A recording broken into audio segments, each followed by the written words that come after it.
Hi, I'm Morgan Scott and welcome to Sit Down with Shootsta, where we take a closer look at the marketing and communication professions with the experts themselves, and also learn a bit about the technology and the tools they use.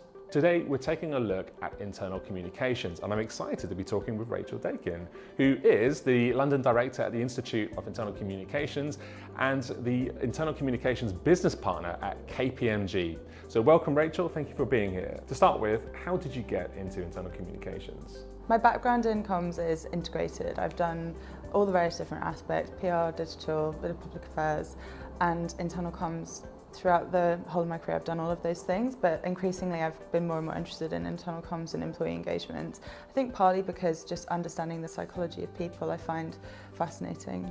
So what's the best thing about your role as a communicator? I really love the fact that we have license to be nosy. I think that an effective internal communicator should really know as much as possible about the whole of the business they work in, and we need to be, building great relationships with people, and I love that in my personal life. So on a good day, I do feel like I'm being paid to just sort of have fun and be myself. Can you tell me a little bit more about the Institute of Internal Comms? What is its purpose and how does it add value to its members? The IoIC is the only professional body dedicated to internal comms in the UK.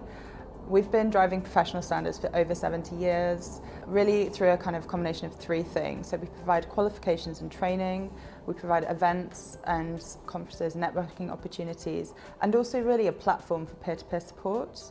And I really think that we're driving the kind of future of the profession. What does internal communications mean to you and how does it help organisations? People drive the success of organisations, so it's vital to communicate with them effectively.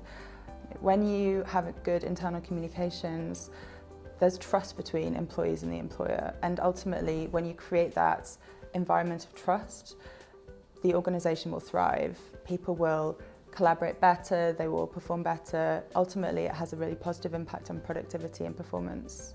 How is internal communications changing and what are the biggest challenges you face? Business and the world of work is changing at an increasingly rapid pace. I think the challenge for internal comms is how do we keep up with that? We need to be continually changing and evolving. And I think that's where the IoIC is really valuable, because as a membership body, we're really driving this conversation forward, looking at the future of the profession. I mean, just one example is the fact that employees and workforces are increasingly remote. How do you keep people engaged? It's so much more difficult. So we know face-to-face is probably the best way to communicate, but what have you found to be the best channels to communicate with internal communications? I personally think it's really important to replicate how people communicate externally as much as possible. The line between work and personal life is so thin now that it's an easy way of engaging people if you use platforms that are already used to. So I think Workplace is a great example. Everybody's got Facebook, everybody knows how that works. And these platforms also enable you to share video content. And ultimately, people engage so much more with visual content. In my personal life, I might not see my friends face to face, but I'm constantly seeing them on Instagram, so I feel like I know what's happening in their lives. And you can do exactly that in the workplace. So you mentioned video. How is video being used with internal communications?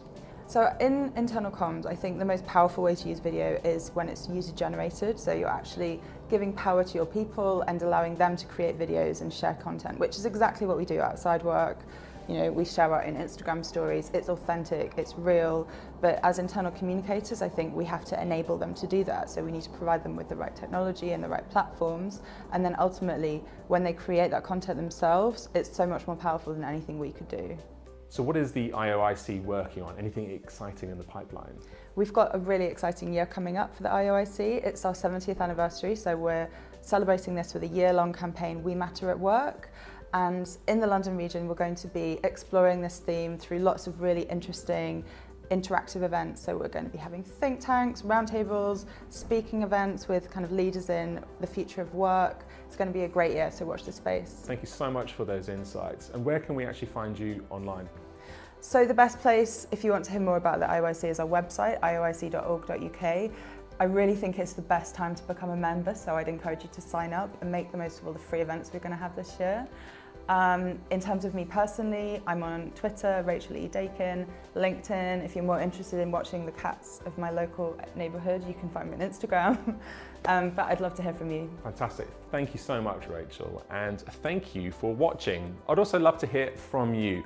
What interesting technologies and communication tools are you using within your organisation to improve your communications? Please either leave your comments below or send me an email to the address on screen. Bye for now.